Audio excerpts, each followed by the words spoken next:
All right, everybody, welcome back to the TNEC cast. We are up to episode 7. We did take a slight hiatus because Weapon K had to go to Florida and put on a little bit exercise with with Coach Kyle. So we'll probably get into that a little bit. But we have our first guest and a very, very, very, very, very, very special guest, IFBB Pro, Pete Burnett, our family. Yes, sir. And so it's very fitting, and I've said this to the people. I told that people was coming on. It's very, very fitting that our first guest is part of our family of iron, of people that that we just are very close knit of people that we all met at the same show. Mm-hmm. So before we introduce Pete and have Pete talk, I'm gonna toss it over to the Weapon so he can say his thing, and then we're gonna get right into it. Man, this is our first guest ever, so I'm excited, and I want to get straight into this, man. So Pete, who are you for the people who don't know? Who is Pete? Where you from? What you about, brother? Well, I am originally from Corpus Christi, Texas, born and raised in Corpus Christi. I'm just a guy who wanted to get abs. I never thought I was going to be in this whole bodybuilding thing, man. But one thing led to another, and here we go. Okay, all right. Why bodybuilding? Like I said, man. Abs? Ain't no way. No. You had a homie in the gym, and your homie was like, "Hey, yo, you can do this. An OCB show coming up. Go ahead and hop on stage." Nah, man. Let me just tell you what was going on, man. I've always grown up playing sports and stuff like that, and staying active and all that good stuff. And I picked up lifting weights pretty much when I was, I guess, a senior in college. Like, it really started picking up weights, whatever, me and my best friend. And over time, I just started, hitting the gym and thinking, whatever, all right, I work out. That's my thing now. So I'm not a basketball player anymore. I lift weights. But I wasn't seeing, I'm looking at people, I'm like, damn, what's up? But I wasn't putting the nutrition part together. And so I got with my coach, Ian Buchanan. So shout out to Ian. He helped me get the nutrition thing on point. And it's, again, my goal is I work out all the time. I want some abs. I want to get a six pack. And he was always like, man, you should do this competition stuff. And my best friend was doing bodybuilding too. He 10 years ago, hey man, you should get in this bodybuilding stuff. I'm like, nah, I'm not about to get up there with them low speedos and all that nonsense. I just try to get in shape or whatever, get in better shape. And so when I got with Ian, he was like, all right, I'll show you how to put everything together. And as I started seeing some changes, and I had a number in my head, all right, if I reach this point, then I'll go ahead and give this bodybuilding crap a try. And I hit that number. So I was like, all right, I guess I'll see what it is or whatever. And the rest is history. So, yeah. So you only have one coach so far. Yep. And how'd you find, what was his name, Ian?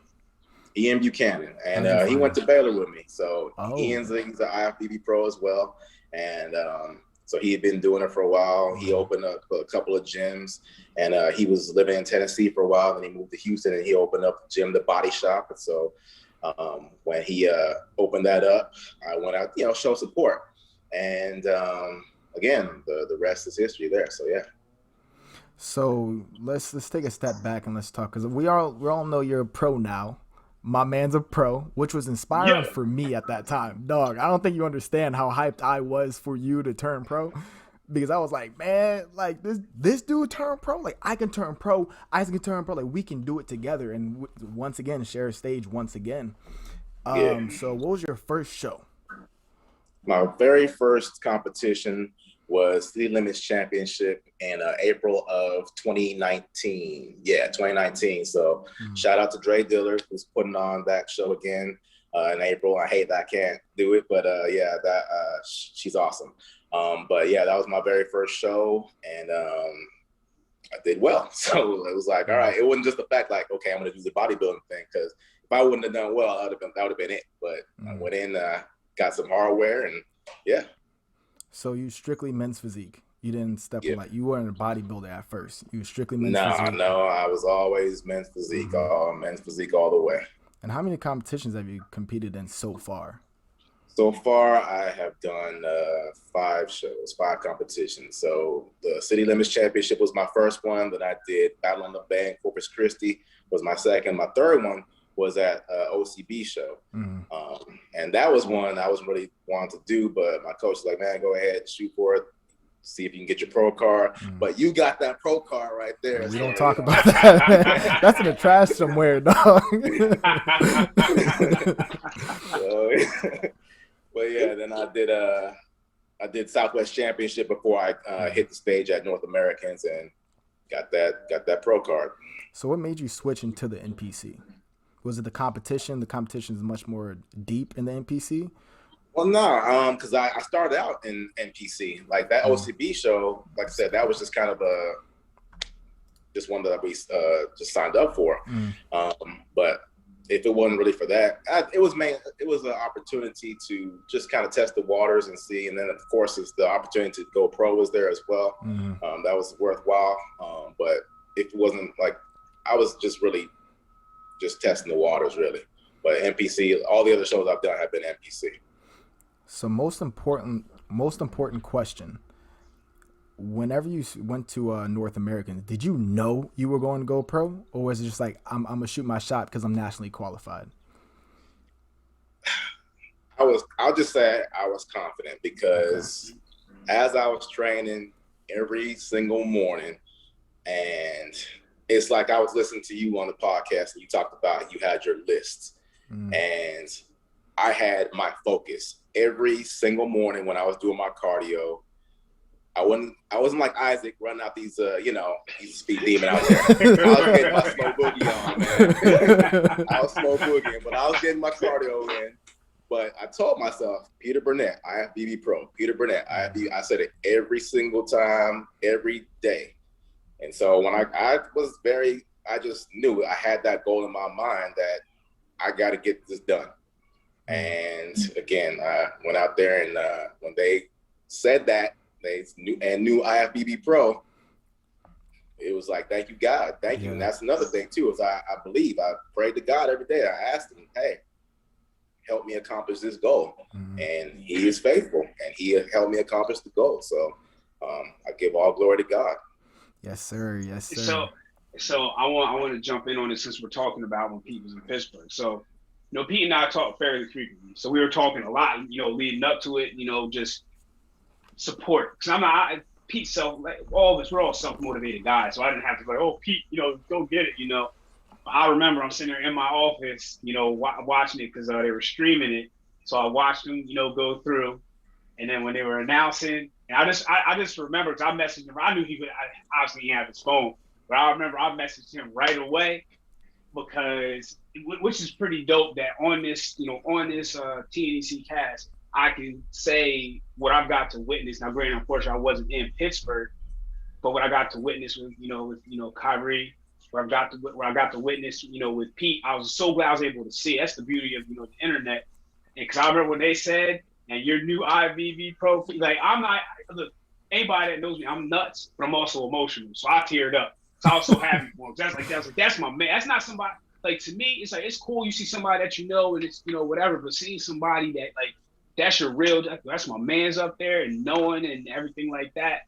So it was really, really, really, cool to see. So my question for you, Pete, so when you were up there, take us through the emotions. So you've already went through prejudging. So now for the people that don't know about bodybuilding, prejudging is where they got us turning around, moving spots, and that's when you're going against the other guys. And they're saying, okay, who do we think is the best? So we've already been through that part. So now take us through those emotions, because this is on, sweetie, damn near the highest stage. Take us through that. Well, just going through the prejudging part. Again, I was very just hopeful, and because the guys were up there, I mean, everybody up there was great. So I wasn't really I was confident in what I was there to get done, and so it was just a matter of time. I can't really put into words how I felt. I just when I knew I was in the middle and wasn't moving around. So I was like, all right, it's looking good. But you can't always, because anything can change. Y'all know how it goes. Anything can go. So, but at the same time, I still knew that I put in the work, and I knew I was I wasn't leaving Pittsburgh empty-handed, not at all. So that was just bottom line. So what's next? I know we talked about it, but I have to ask the question: what's next? What is okay? Hold on. What's next, and what is the end goal of Peter being an IFBB pro? I'll get to that part first. Is through this whole fitness journey, basically, is I love to be able to inspire people, because the mind is a powerful thing, man, and people don't realize that you really, if you say that you can do something, you can. If you say that you can't, you can't. That's up to you. And you have to be able to go out there and put your mind to it. So I'm somebody, I don't like being around negative people. Mm-hmm. I feed off of positive energy. Again, seeing you win your awards, seeing Isaac win, like all that stuff is motivation. I love to see that stuff. And I know it's all competition, but at the same time, if you can't feed off of that energy and try to strive to be the best, because ultimately that's what we all want to be, is the best. Even if it's just the best version of ourselves, because we may not win them all, but you have to know that you put in every ounce of sweat, bled, sweat, and cried for all this stuff. You got to make it happen. And so I just love to be able to get out there and motivate people and to continue to do so, whether it's training people, going through this whole sport of bodybuilding, things like that. So it's wide open, to be honest with you. Mm-hmm. But as far as just kind of my motivation is just to continue to motivate other people and things of that nature. Who motivates you? What motivates me? Motivation, I mean, again, y'all hear this all the time, this motivation kind of comes and goes, but just in terms of just that drive to be great, that drive to succeed, that just that you always got to push yourself. You just can't settle for less. And everybody knows when they're not giving it their all. And so when you reach that point, you know, hey man, I got to kick it into gear. I can't let up. Just like y'all say, oh, Pete's working. Now y'all are working. I see that too. So like, man, I got to get after it. Because I mean, that's what you want to be around. It's like iron sharpens iron. We brothers in iron. So if I see you slacking, I'll be like, hey, what's going on, man? Just like y'all see me slacking. Y'all like, hey, what's up? But like, I know we're all gonna, again, you may reach a point to where you feel like something's slowing down, but you're gonna get back to that. So the motivation to be successful in whatever it is, those are the things that drive me. But at the end of the day, again, we all know too, again, like I said, motivation comes and goes, but you have to have that discipline. Discipline is the foundation, because if you don't have the discipline to go out there and run every morning, Isaac, it's not gonna get done. Like, if you don't have that discipline to go in the gym and lift every weight in the building, it's like you got to have that, because again, you may not feel up to it, but you know you have to accomplish that end goal. You have to accomplish that task. You got to get shit done, man. The weight ain't going to lift itself. It's not. Yes, sir. So let's take it to this next topic. Isaac, you want to introduce this topic? Because you brought it up and you were so excited for it. And I was like, ooh, I know you got some ammo. What you got? Well, so we talked about social media and the way people misrepresent themselves. And we're not just talking about somebody plays that they're nice, but they're really an asshole. We're talking about, and you guys, I mean, anybody that follows me on social media, I talk about it all the time, the use of filters and Photoshop and all that other nonsense. And I'm going to, line it up, particularly in bodybuilding. All right. So you have a lot of people that will do these things. And I mean, they look like world beaters. They look like they have abs on abs on abs. They have the best V-taper to ever known to man. Their waist is 18 inches and their shoulders are 60 inches. I mean, it's just like they do all these different things, and you're sitting there looking at it. I used to fall into this trap. I'm like, oh my God, this is. And you see them in person, you see them backstage, and you're like, wait, that's not this. So, as a coach, I tell people, especially, the females on our team, I'm like, don't pay attention to social media, because a lot of these people, they're taking the best angles, the best lighting, and then obviously Photoshop filters, all this stuff, and you cannot take that on stage with you as much as they want to. You got stage lighting, and then you got the pictures afterwards. You can't take it on stage with you. So there's a lot of people that you think look great, but then once they get on stage, their placement isn't matching up with that. So Pete, I kind of did an introduction to it. Give us your thoughts about the way people misrepresent their physique on social media. My thoughts on the way people misrepresent their physique on social media. To be honest with you, the proof is going to be in the pudding.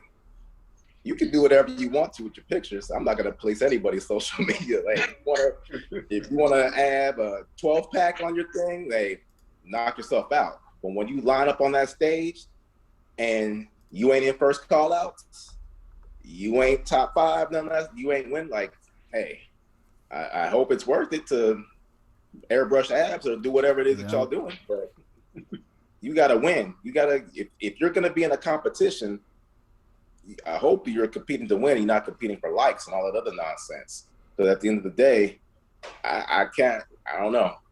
I'm not trying to get on stage because I'm not trying to get a like trophy or anything like that. The only people who I want to like me is those judges. So, hey, talk to them. Talk to them. Man, I talked about that last week, where it's just like we're going on stage as competition. If all 3 of us on a stage again, like, I am trying to destroy all of you. You know what I mean? I don't care. Like, no one cares. The judges ain't going to, like, look up you on stage, look up you on Instagram, and be like, well, he looks okay on Instagram, and then like, give you the win. That's not how this works. They're not checking your follower count. They're not checking none of that nonsense, man. They don't care. And the only time that it matters, like how you look matters, is when you're on stage. Yeah. Peak week, you're shredded, going like, you're looking dope as fuck. Don't matter. But once you're on stage, under those lights, and it's hot as hell, all your family's there, that's when it matters. Yeah, because that's what happens. Is like, we all see it. We see people, and it's like they look awesome in their post, their video, whatever. Again, you talk about the goon lighting, all that stuff, and it looks awesome. But then the placing doesn't match up, and it's like, okay, yeah, but like, I don't know what to tell you. Each their own. I'm not gonna, like I said, I'm not knocking nobody for what they do with their thing. If whatever their goal is, then I hope they accomplish it. But at the end of the day, when you line up on that stage, you can't take that lighting with you. You got to go out there and you got to show and prove. You can't take the filters. You can't do the little swiping of an app when the judges are looking at you. And then I tell people, I was like, you're feeding yourself a lot of lies when you do that. You're not getting an accurate portrayal of what your physique looks like, so you can understand, okay, I need to improve here. I need to improve here. Because the 3 of us, we know this. You almost have to be obsessive about improvement. It's not so much that you're saying, I don't look good enough, but it's like, I can look better. Mm-hmm. I can do this better. And it's that constant, and you need to be truthful with it. Because I always say, like, again, from the coach standpoint, I tell people, like, look, your progress pictures are not designed to be cute. We want them to be as ugly as possible for just being real, so we can understand, okay, here's what we look like, and here's where we need to get here to here to here to here to here. Because I've had people, I've had to tell them, stop filtering your freaking progress pictures that are between you and coach. Still putting filters on it. Putting lines. You see the blurry line, or you see the thing behind them where the counter don't match up, because I am telling you, like, I'm gonna leave certain people alone, but if I ever, like, at times I've thought about creating a page just to expose people that use Photoshop and try to lie. Because this is my thing, right? When you taking a picture, use portrait mode, okay, cool. That's a mode. That's whatever. But when you're trying to say, here's my progress, because people feel this need to get to do accountability to the internet. I've never understood that, but that is what it is. And they're filtering it. Like when I saw this guy, man, I almost threw my phone. I was like, how you want? Look, I have, God's blessed me. Thank you, Mom, some great genetics. But I work hard to get this D-taper to look the way it looks. You see what I'm saying? Do we have great genetics? Yes, but we still work our asses off. So when I see somebody just squiggly line, because you see where they messed up because they couldn't keep the line straight, they squiggly line, I'm like, and he said, oh, I'm not going, X amount of weeks out. I'm like, why? Just don't post the damn picture. That's like, look, I say this. Some things aren't meant for me to understand. You know what I'm saying? People want to say, oh, you're so mean, but I'm not lying. That's the thing. I'm not lying. I post up my shit regularly. And at this point, only my first season did I really post a lot of physique stuff and everything like that. I really don't see that much. I'm just gonna be real honest. I just don't give a damn. You're not a judge. I care about them 5 people that's gonna see me. That's what I care about.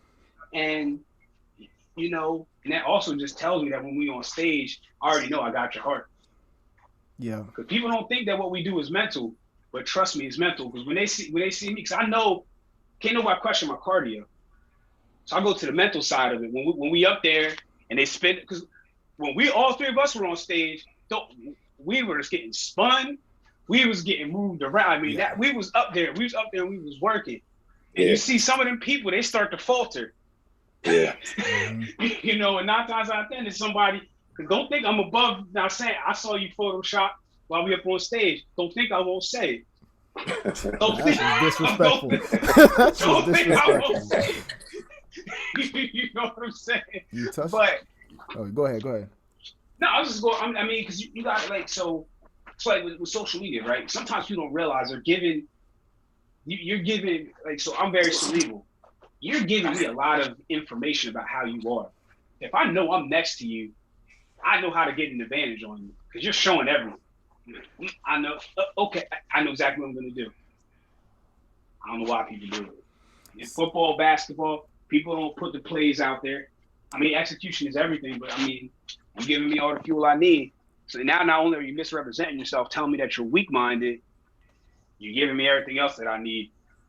You said something I want to touch on because I wasn't in the know when you stepped on stage, Pete, until it said and new IFBB Pro. And I was just like, this man really pulled a Dorian Yates on me. Went into the dungeon and just got to work, right? And I saw that and I was just like, yo, like, it's really not about the likes. It's not about the following or anything. You know what I mean? And so what was your method? Were you trying to sneak up on us and just like step on stage and just turn IFBB Pro, or you were just like, yo, I'm focused on the work? Hey, I'm like, how's it go? I guess it's Ghostface Killer said when the face was revealed, game got real. So I like to stay low key. Even like I said, my first show is wild because I'm a teacher. I'm a teacher. So when I was at work, I wasn't telling anybody what I was going through, but they thought like I was dying. Like they just start seeing me shrinking. I'm over here dragging gallons of water. I was looking crazy. And then when the reveal happened, it was like, nah, I'm perfectly fine. I'm a champ. So all these shows that I've done is always I try to just stay low key and just grind it out because I'm not trying to bring all this attention to myself or anything like that. It just even my coach is like, hey, you gotta you pick something out, and I'll be like, like I just let them know, all right, I got something. Okay, let's get to work.